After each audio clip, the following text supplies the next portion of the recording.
Banyak pihak yang meragukan hasil tes DNA yang dilakukan terhadap Peggy Setiawan Cianjur. Dan kemudian disangkut pautkan dengan hal-hal yang bersifat politis. Saya tegaskan dan saya katakan di sini, tugas saya mengenai penanganan kasus terbunuhnya Vina dan Eki yang berdampak dengan dipenjaranya 8 orang tanpa memiliki dasar pijakan hukum yang kuat secara sains, meski sudah mendapat penetapan hukum yang tetap melalui putusan berjenjang. Dan kemudian juga ditangkapnya Peggy Setiawan Cirebon, yang pada akhirnya Peggy dibebaskan melalui putusan pra-peradilan di Pengadilan Negeri Bandung. Aspek ini sudah jelas bahwa proses penetapan tersangka yang berujung pada lahirnya terpidana serta proses penetapan Peggy Setiawan itu tidak memiliki dasar saintifik yang kuat, science crime investigation. Sehingga tugas saya dari sisi kemanusiaan adalah mengungkap seluruh problem ini. Jangan sampai orang yang tidak bersalah dipersalahkan dan orang yang bersalah itu tidak dipersalahkan. Apabila, saya katakan sekali lagi, apabila pembunuhan itu memang terjadi. Tapi kalau kecelakaan mungkin lain masalahnya. Mengenai hasil tes DNA Peggy Setiawan Cianjur yang banyak orang meragukan, bagi saya itu tidak penting. Mau meragukan, mau tidak percaya pada diri saya, bagi saya tidak ada masalah apapun. Karena saya katakan, tugas kemanusiaan itu tidak mesti melahirkan orang percaya. Tetapi dari sisi sebagai manusia, saya berusaha untuk membantu siapapun dia dari berbagai tuduhan, jeratan yang berakibat pada hilangnya kebebasan diri sebagai manusia, baik kebebasan raga maupun kebebasan jiwa. Apalagi itu menyangkut keluarga atau anak-anak orang kecil yang kuli bangunan. Sehingga tugas kemanusiaan itu sudah selesai pada mengantarkan hasil tes DNA itu sendiri. Setiap orang bekerja tidak mungkin memuaskan semua pihak. Tetapi kepuasan saya adalah kepuasan batin, kepuasan nurani. Sebagai manusia, saya telah berbuat aspek-aspek yang bersifat kemanusiaan. Selanjutnya, setelah tes DNA Peggy Setiawan Cianjur, maka saya tidak akan membahas itu lagi. Saya akan terus fokus mencari bukti-bukti baru, melakukan langkah-langkah hukum bersama tim pengacara untuk membebaskan 7 terpidana yang hari ini masih mendekam di penjara. Dan kemudian selanjutnya juga saya ingin Mabes Polri melakukan penyelidikan ulang untuk menentukan kasus tersebut. Kalau pembunuhan, segera cari dan tangkap pembunuh yang sebenarnya. Kalau kecelakaan, tentunya juga harus diungkapkan ke publik secara terbuka dan berbasiskan sains. Cuman saya mengingatkan bahwa dulu para terpidana, termasuk Peggy Setiawan, ditetapkan sebagai tersangka tanpa bukti sains. Dan kita pun tidak boleh menuduh siapapun tanpa bukti sains. Saya tidak berharap kasus ini dibawa ke ranah-ranah yang bersifat imajinatif, klinik, hanya perkiraan, tanpa tahu duduk persoalan dan tanpa turun ke lapangan, hanya melihat dari perkembangan media sosial. Ingat, kita tidak boleh menuduh orang lain tanpa dasar.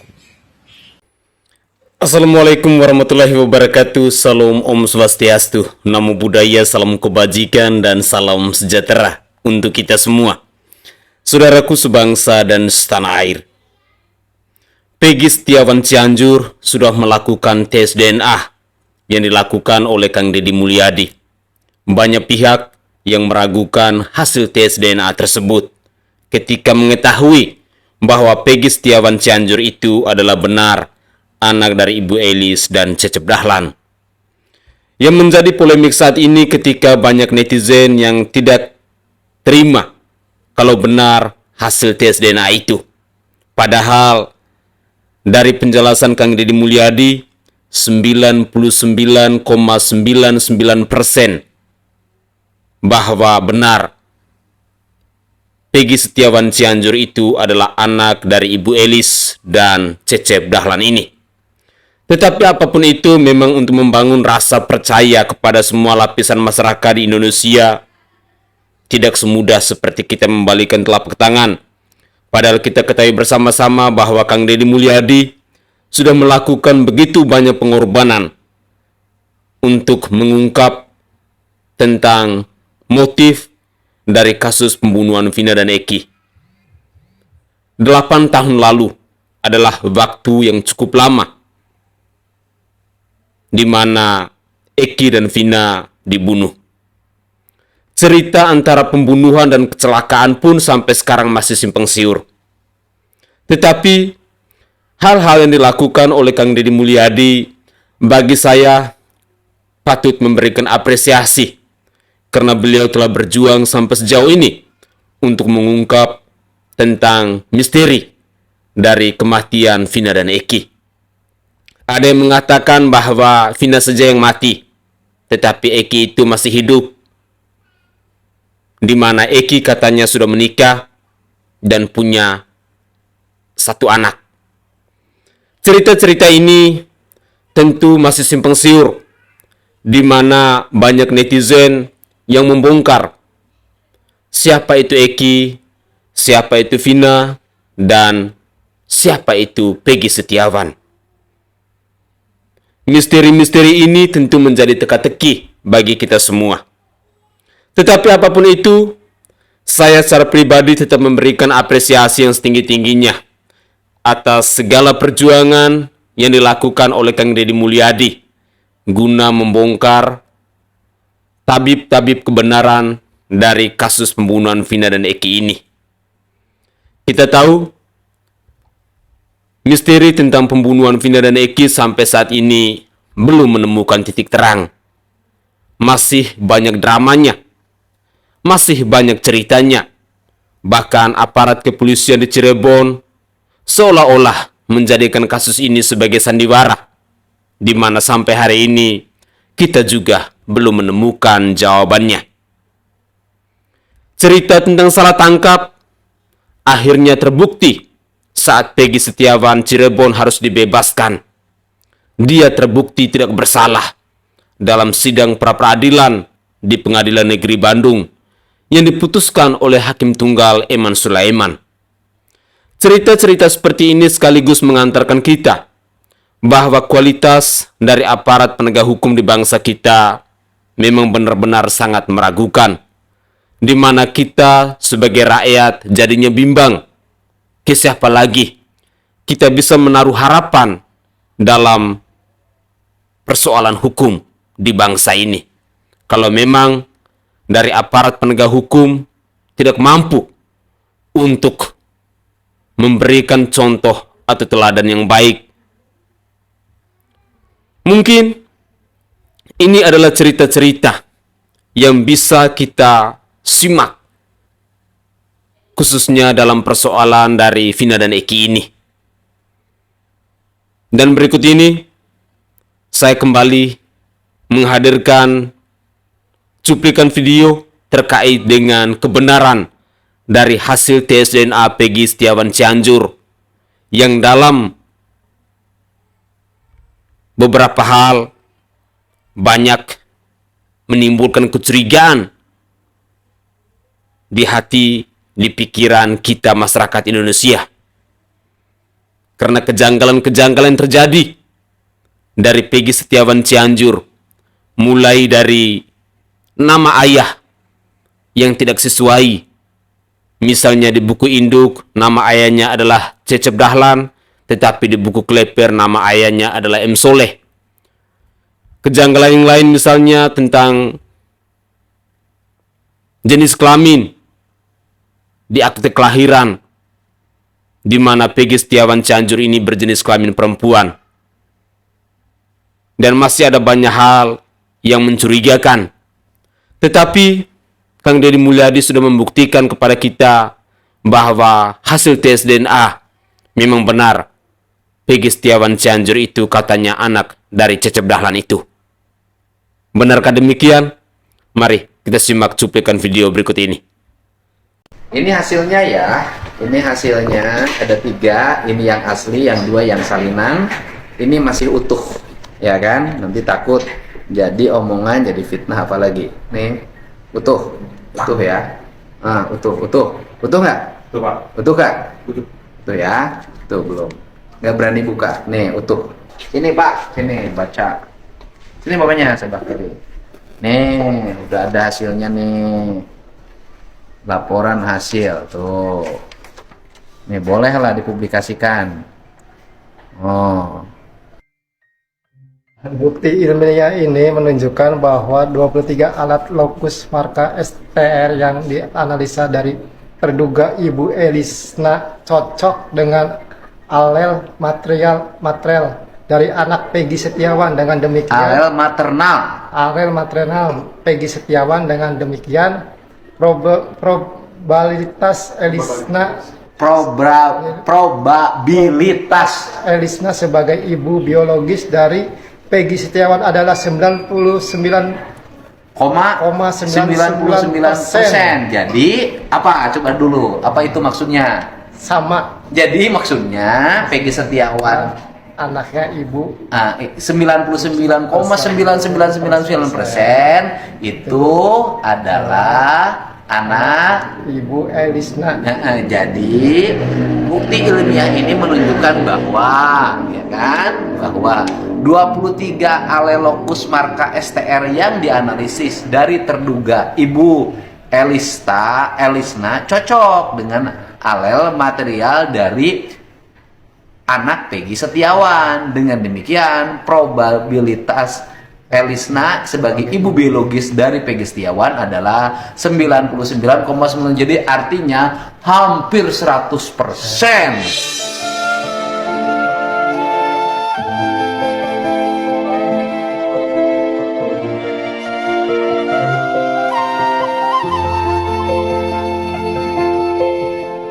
Ya kan? Oleh karena itu dapat disimpulkan bahwa Elisna sebagai terduga ibu dan Cecep D. Setiawan sebagai terduga ayah. Jadi Peggy Setiawan tuh terduga ibunya adalah Elisna, terduga ayahnya adalah Cecep D. Setiawan. Terduga ayah tidak dapat disingkirkan dari kemungkinan sebagai orang tua dari Peggy Setiawan. Kesimpulannya adalah Peggy Setiawan itu adalah anaknya Pak Cecep Setiawan dan anaknya Ibu Elisna. Ya, kamu kalau masih tidak percaya lagi, kamu cari lab yang lain. Mayar kusorangan sih. Nah, sekarang kita kan ada yang mau ini nanya bahas itu dong masalah DNA katanya. Ya, DNA itu aku pernah bahas DNA. DNA itu kenapa tidak di cek di situ? DNA itu 20 tahun itu masih bisa, Bu. Forensik itu bisa. Iya. Nah, sekarang gini, kalau masalah DNA aja, masalah keaslian ijazah ya. Karena nama orang tua, nama ayah, nama sekolahan, kan nomor ijazah itu kan tidak terdeteksi. Ya kan? Coba diketik sama deteksi di Cirebon ada. Ya, yang paling Nah, itu aja. yang paling kocak itu adalah ketika aku ngebahas DNA dong, tes DNA dong. Nah, terus netizen juga ngebahas DNA. Ada yang langsung ngetes DNA, ngetes anak, ngecek anaknya DNA. Jalan dia. Jalan. Logikanya adalah data itu bisa ya gitu. Ya apa sih? Kalau karena dulu juga udah dibawa ini kita ingat sama penyidik visum ya dulu ya. Nah kemana itu dokter itu? Katanya meninggal itu. Nah Ital, Ya, Pak Abi juga meninggal tiba-tiba. siapa itu kemarin itu? Ya kan tiba-tiba meninggal gitu. Kok sesadis ini gitu? Boleh. boleh ngebela anak, boleh ngebela cucu, boleh banget. Tapi enggak Orang kayak gini-gini, Caca. Ada orang menganggap ada seseorang itu yang kita yang DNA ini menganggapnya dia anak bupati padahal bukan. Ya salah ya orang itu ya. Ya kita berdua aja yang tahu ya. Ini kan baru hari ini kita collab. Jadi sebenarnya sebenarnya yang sebelah sono ya sebelahnya raja itu padahal mereka tuh gorengnya kemana? Gorengnya ke yang namanya keluarga bupati maksudnya kan gitu. Padahal nggak kena mereka. Nah, makanya saya diem aja, biarin mereka gitu. Iya kan? Nah, memang betul kalau tempat situ dulu kan anak-anak orang itu gitu beti gitu. Makanya aku diemin. Anak Pak Cecep ini mau dicocokin sama yang mana kata saya. Lah orang rajanya aja sembunyi ya. ya anggaplah rajanya Pak Cecep. Tuannya. Iya. Makanya kan saya diemin kalau soal itu. Saya nggak mau terlalu barbar ya bahasnya. Kenapa? Karena saya lah yang tahu. Kalau terlalu arogan malah bahaya juga buat saya kan. Iya. Gitu kan ada. Jadi Ya jatuhnya kan? udah kayak sinetron Azab Ilahi. Ya, ada yang menggiringnya apa ke bupati. Bupati yang ada di bupati itu sebenarnya asistennya di situ. Nah, memang ada yang satu yang berawalan A itu kan yang di keluarga itu kan satu. Yang masih pelajar waktu itu kan. Cucunya pula, bukan pula itunya. Tapi kan udah nggak ada. Ya iya. Ya itu, makanya saya bilang kan Rasman hantam saya yang bilang cucunya lah apalah artinya dia ini apa ya omongan saya ini ngenek banget gitu ke dia gitu dia tahu ya. Kita pemegang rahasia Ansos dia, makanya seorang yang pemilik dinasti aja mau jatuhin Ibu Widya nggak jatuh-jatuh. Turunlah si yang punya kerajaan satu ini di kota C. Mau tumbangin ibu lagi, nggak mempan, oke? Jadi mereka pakai lah ke sini suruh ini, guys lebih dari 3 dukun yang nyerang ya. ibu Di sini aja ada yang komen awas loh ya pada ditangkap. Oh, awas pada ditangkap kenapa? Emang kita menyebutkan nama? Coba. Ya yang jelas gini ya yang DNA itu bukan dari itunya itu anak polisi itu yang DNA itu kamu kira kemana arahnya ya itu buzzer lucu Polisi.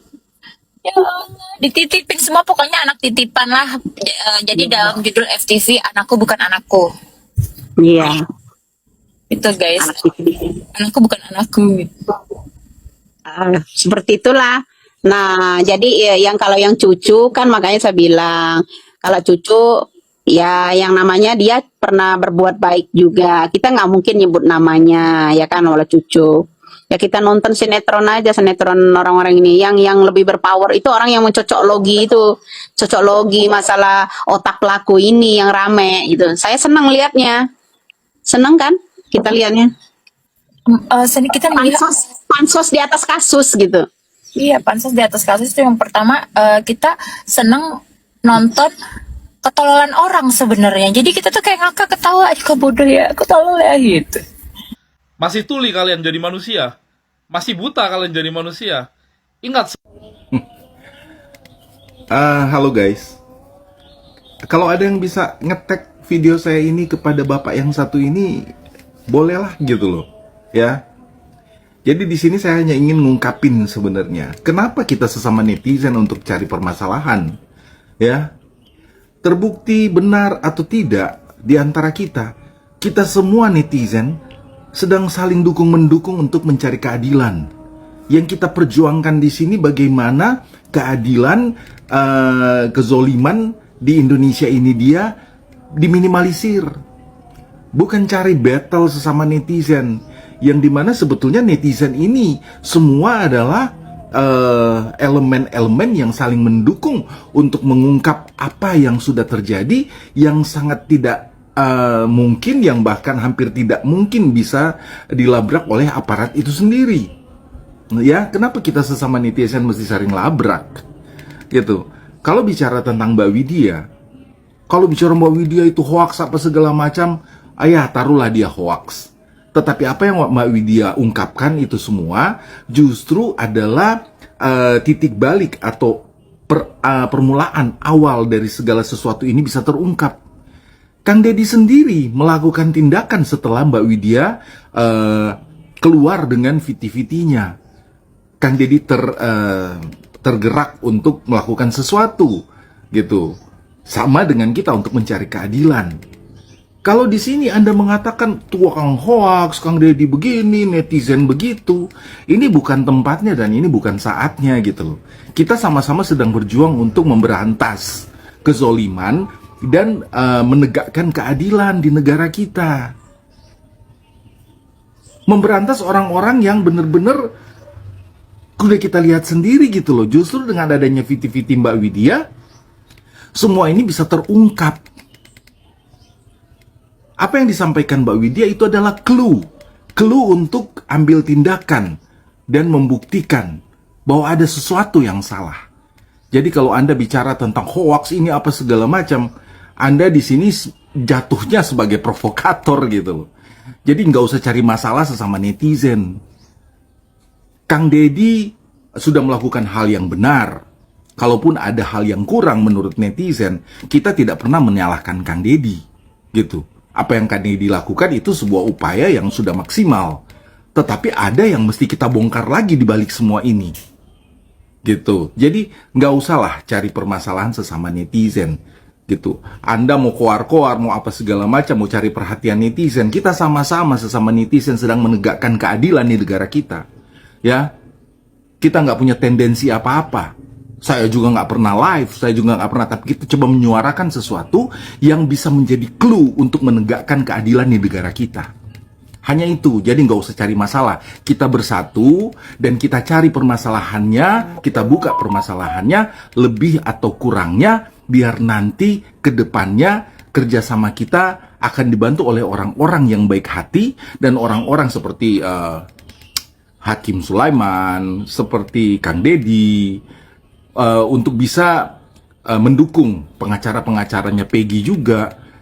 Semua itu terkuak sebenarnya diawali karena celotehannya Mbak Widya sebenarnya. Kalau kita mau jujur ya, jadi kalau bicara tentang siapa yang benar dan siapa yang salah, kita tidak menyalahkan siapa-siapa, kita juga tidak menyalahkan, tidak harusnya menyalahkan Mbak Widya.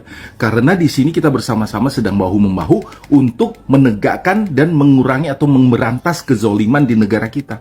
Jadi stoplah Anda bicara tentang netizen, battle dengan netizen. Anda netizen, kita bicara sesuatu yang bisa menjadi atau mencari jalan keluar bersama untuk bisa mendapatkan keadilan ya, dan meminimalisir kezoliman. Oke? Gitu aja lah, gitu aja kok repot. Sampai teriak-teriak seperti itu. Sayang, sayang itu otak Anda yang pinter itu gitu loh ya. Saudaraku sebangsa dan setanah air, masih ada polemik di tengah masyarakat Indonesia, khususnya netizen Indonesia, terkait dengan hasil tes DNA yang dilakukan oleh Kang Deddy Mulyadi. Ada yang mengatakan bahwa ini semua hanyalah rekayasa, ini semua tidak benar, ada kong-kalingkong di dalamnya dan lain sebagainya. Tetapi perlu kita sadari sebenarnya bahwa yang kita perjuangkan saat ini bukan kalah atau menangnya dalam kasus pembunuhan Vina dan Eki ini. Tetapi kita netizen Indonesia saat ini sebenarnya kita sedang bergandeng tangan bersama-sama untuk melawan kezoliman penegakan hukum di bangsa ini. Yang kita perjuangkan adalah keadilan. Itu yang poin paling penting. Di sisi lain, Peggy Setiawan yang adalah kuli bangunan memang sudah bebas, tetapi perjuangan kita belum berakhir. Masih ada 7 terpidana lainnya yang saat ini masih mendekap di balik jeruji besi, di mana kita semua pastinya punya rasa empatik yang sama. Kalau memang benar mereka bersalah, monggo silakan, mereka harus menerima resiko yang saat ini mereka jalanin. Tetapi kalau mereka tidak bersalah, lalu harus menanggung beban, lalu harus hidup di balik jeruji besi, bagaimana kira-kira perasaan kita? Sebenarnya, usaha-usaha kita dari netizen Indonesia, saat ini kita sedang melawan kezoliman penegakan hukum di bangsa ini. Itu sebenarnya poin pentingnya. Karena jujur, sesama netizen, kita tidak sedang mencari popularitas atau tidak sedang mencari siapa yang menang dan siapa yang kalah. Tetapi yang kita perjuangkan saat ini sesama netizen Indonesia adalah kita menyuarakan mana yang benar, mana yang salah, melawan semua kezoliman dalam penegakan hukum di bangsa ini. Karena jujur, ketika ada mosi rasa tidak percaya kita kepada aparat penegak hukum di bangsa ini, tentu ini menjadi acuan dasar buat kita bahwa mari kita bergandeng tangan bersama-sama, kita berjuang bersama-sama untuk melawan kezoliman yang terjadi di bangsa ini, khususnya dalam penegakan hukum di Republik ini. Cerita-cerita dari kasus pembunuhan Vina dan Eki mungkin sampai kapanpun kita belum tahu akan endingnya. Karena kita menyaksikan sendiri bagaimana ada begitu banyak sandiwara, ada begitu banyak drama, ada begitu banyak mafia, ada begitu banyak rekayasa yang harus kita berjuang bersama-sama untuk melawan itu, untuk mengungkap tentang kebenaran. Kita mencari sesuatu yang benar-benar, bahwa salah katakan salah dan benar katakan benar. Jangan mereka yang salah lalu dibenarkan dan mereka yang benar harus disalahkan. Perjuangan-perjuangan dari para netizen Indonesia, tentu saya secara pribadi juga harus memberikan apresiasi bahwa kita memang sejauh ini sudah menyuarakan sampai pada akhirnya kita dibuktikan bahwa Peggy Setiawan pada akhirnya bebas. Tentu ini adalah sebuah kebahagiaan buat kita, di mana kita berhasil untuk melawan kezoliman dalam penegakan hukum di bangsa ini. Dan saya sangat salut dengan netizen Indonesia yang begitu aktif untuk melawan kezoliman dalam penegakan hukum di bangsa ini. Dan hal seperti ini yang harus kita gandeng bersama-sama, yang harus kita suarakan bersama-sama. Karena ini adalah perjuangan kita, tidak bisa hanya 1-2 orang. Ada hal yang menarik ketika beberapa waktu lalu saya menyimak cuplikan video yang disampaikan oleh seorang lawyer juga, Bapak Alvin Lim, yang mengatakan bahwa persoalan-persoalan hukum di Indonesia ini kalau no viral no justice, mungkin ada benarnya. No viral no justice. Artinya bahwa kalau tidak viral ya keadilan itu tidak bisa kita dapat. Dengan demikian, kita sebagai netizen, sebagai rakyat Indonesia, kita harus bergandeng tangan bersama-sama untuk berjuang melihat kebenaran dari 7 terpidana lainnya yang saat ini mereka masih mendekam di balik jeruji besi. Perjuangan dari Kang Deddy Mulyadi pun saya rasa dia punya misi yang sama, punya visi yang sama untuk mencari tahu kebenaran dari 7 terpidana ini. Apakah benar bahwa mereka adalah pelakunya? Apakah benar mereka memang layak harus dipenjara? Tetapi kalau tidak, apa salahnya kita berjuang bersama-sama untuk membela mereka, untuk menyelamatkan mereka. Biarkanlah mereka bisa hidup bersama dengan keluarga mereka, bisa merasakan kebahagiaan di sisa hidup mereka ini. Karena jujur, 8 tahun berlalu, mereka telah mendekap di balik jeruji besi dengan alasan-alasan, dengan berbagai macam persoalan yang menurut saya juga kadang ketika kita berpikir dan menggunakan logika akal sehat tidak diterima. Penjelasan-penjelasan disampaikan oleh Kang Deddy Mulyadi mungkin bisa mengetuk pintu hati kita dan membuka mata hati kita bahwa kasus pembunuhan Vina dan Eki ini masih penuh misteri, masih penuh dengan sandiwara. Dengan demikian, mari kita bergandeng tangan bersama-sama, tidak usah menyalahkan antara satu dengan yang lain, tetapi kita berjuang bersama-sama untuk melawan kezaliman penegakan hukum di bangsa ini, dan yang kita perjuangkan demi keadilan agar keadilan itu bisa dirasakan oleh seluruh rakyat Indonesia, bukan hanya para penguasa ataupun para pejabat ataupun mereka yang punya miliaran rupiah. Mari kita lanjutkan lagi. Selamat sore guys, enggak loh, saya mau nanya nih. Ini ketua geng motor ini ngapain juga sih? Datang-datang ke rumah Peggy. Mas, kenapa mas? Emang ada apa?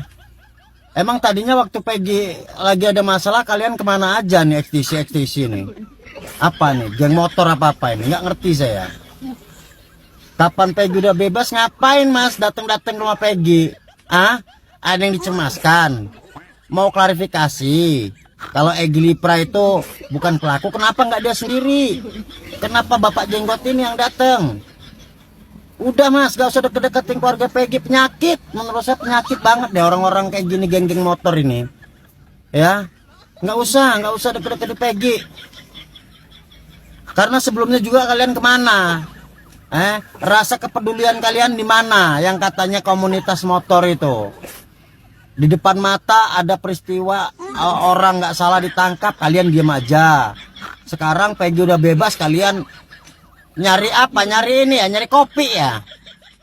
Atau nyari apa? Nggak usah ke rumah Peggy lah ya.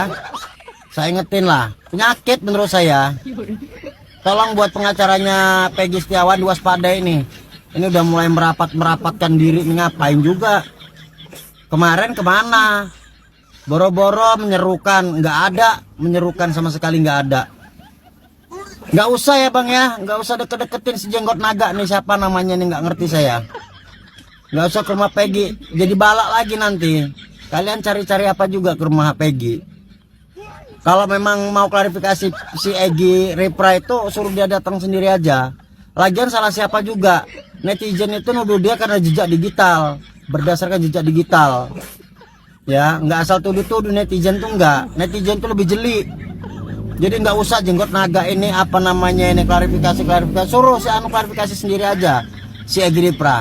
Keluarga Peggy tolong ini nggak usah dihiraukan ya orang-orang kayak gini, suruh pulang aja, nggak usah dibuatin kopi. Sekarang saya kesini tuh sebenarnya mau minta respon keluarga Peggy dan Peggy sendiri terhadap Egy Lipra ini. Karena saya meyakini Egy Lipra juga kan dia korban cocok logi yang diserang netizen udah ugal-ugalan banget, serang-serangannya. Jadi begini Pak izin ya, kenapa Egy Lipra itu diserang oleh netizen? Karena memang dia buat ulah juga. Dari bisa kita lihat dari Facebook-nya. ya. Polisi di goblok-gobloki kalau nggak salah. Egy Lipra yang besar ininya kan, telinganya itu yang memahami betul bagaimana Egy Lipra itu digembosing oleh netizen. Dan saya nggak bisa pungkiri, saya juga sempat menduga-duga. Jangan mas, saya sendiri sama kemakan. Abang kan memang ada hubungan keluarga dengan Egy Lipra? Nggak ada, nggak kenal sama sekali sebelumnya. Terus datang ke sini mau meminta tanggapan, mau ada pembelaan, apa hanya klarifikasi saja? Ya mau ini ya jelas pembelaan, makanya biar Egy yakin sekali dan dia menjalani kehidupannya dengan tenang. Sekarang saya ke sini tuh. Kenapa orang XTC datang ke rumah Peggy? Jawabannya begini teman-teman. Assalamualaikum warahmatullahi wabarakatuh. Saya yang mewawancarai langsung, saya yang berdiskusi langsung sama orang XTC tersebut. Sampai orang itu diminta untuk pergi dari rumah Peggy Setiawan. Jadi begini ceritanya. Saya masuk ke dalam rumah Peggy Setiawan dan berbincang-bincang secara live di TikTok Faktual News 77 ini. Kami berdiskusi secara eksklusif secara live. Setelah diskusi itu selesai, saya menengok ke pintu luar. Ada orang pakai baju pakai jaket XTC, tapi tidak ada tulisannya. Maka saya tertantang tuh keluar.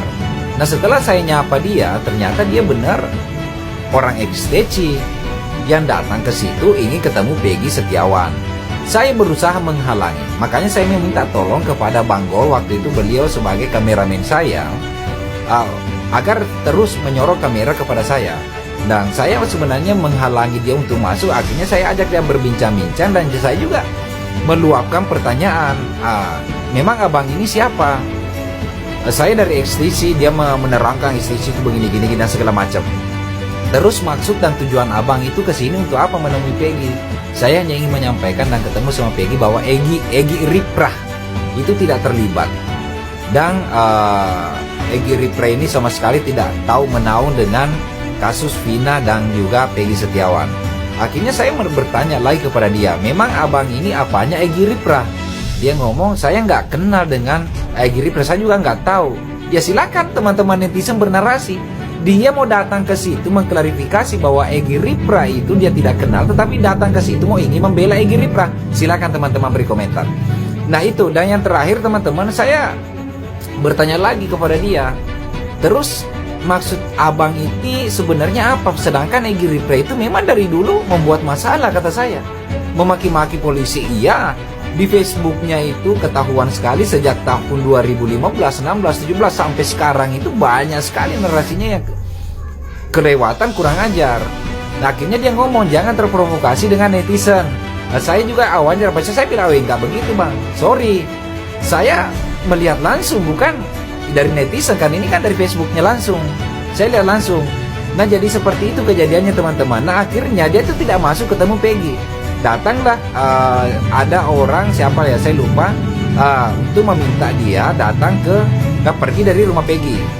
Orang ekstisi tersebut, dia adalah pembina apa bos ekstisi di Cirebon, wallahualam. Pada intinya kami mendengarkan suara netizen, sahabat-sahabat semua, jangan biarkan dia masuk. Dan saya mengajak dia berbincang-bincang di situ. Saya ajak dia berbincang-bincang supaya dia tidak masuk ke dalam. Alhamdulillah, skenario ini tidak diatur, tetapi terjadi secara alami. Langsung datang orang meminta dia pergi. Jadi seperti itu teman-teman. Kalau teman-teman mau mengetahui apa sebenarnya yang terjadi, kok bisa bos ekstisi datang ke situ, itulah kejadian. Itulah yang terjadi sebenarnya. Silakan beri komentar berikut ini. Assalamualaikum warahmatullahi wabarakatuh. Merdeka. Oke guys, itu adalah cuplikan-cuplikan video yang bisa saya persembahkan ke hadapan pemirsa sekalian. Semoga saja cuplikan-cuplikan video ini bisa menambah informasi baru kepada pemirsa sekalian. Terlebih khususnya terkait dengan kehadiran dari bos XTC yang tiba-tiba datang untuk mengintai Peggy Setiawan Cirebon ini. Tentu saya berharap bahwa Peggy Setiawan Cirebon mungkin kedepannya lebih berhati-hati dan juga para lawyer untuk selalu menjaga, melindungi dirinya. Karena kelihatannya ada yang mata-mata nih. Dan mari kita berharap bahwa perjuangan-perjuangan yang dilakukan oleh para lawyer dari Peggy Setiawan Cirebon ini tetap setia, tetap kokoh untuk mendampingi Peggy kemanapun Peggy pergi, agar kasus pembunuhan dari Vina dan Eki ini bisa diungkap setransparan mungkin. Karena kehadiran dari bos XTC yang kita kenal adalah sahabat atau teman dekatnya Ibtu Rudiana ini, tentu ini menjadi tanda tanya besar. Ada apa? Kok tiba-tiba nongol, tidak diundang, tiba-tiba datang, lalu memberikan klarifikasi dan lain sebagainya, apa hubungannya? Tentu ini patut mencurigakan, dan saya berharap bahwa keluarga dari Peggy Setiawan Cirebon ini tetap berhati-hati dan tetap waspada, karena jujur bebasnya Peggy Setiawan Cirebon ini belum selesai urusannya. Karena masih ada cerita-cerita yang berseliweran di media sosial, di mana kita ketahui bahwa pengungkapan dari kasus pembunuhan Vina dan Eki ini sampai hari ini pun belum menemukan titik terang. Sehingga aparat kepolisian yang menangani kasus ini tampaknya mereka kebingungan untuk menyelesaikan persoalan kasus ini. Dengan melihat berbagai macam komentar yang begitu pedas, belum lagi ada mosi rasa tidak percaya dari netizen Indonesia kepada aparat polisi yang ada di Cirebon ini. Semoga saja informasi-informasi yang saya sajikan ini bisa berguna bagi kita semua, dan mari kita terus mengupdate perkembangan dari kasus pembunuhan Vina dan Eki yang terjadi pada tahun 2016 silam hingga hari ini belum menemukan titik terang. Semoga saja besok lusa ada berita-berita menarik yang bisa saya persembahkan ke hadapan pemirsa sekalian, khususnya terkait dengan perkembangan dari kasus pembunuhan Vina dan Eki ini. Saya Sainai dari Provinsi Nusa Tenggara Timur, saatnya kita yang rakyat jelata harus berani untuk bersuara. Salam hormat, salam NKRI, dan salam Pancasila untuk kita semua.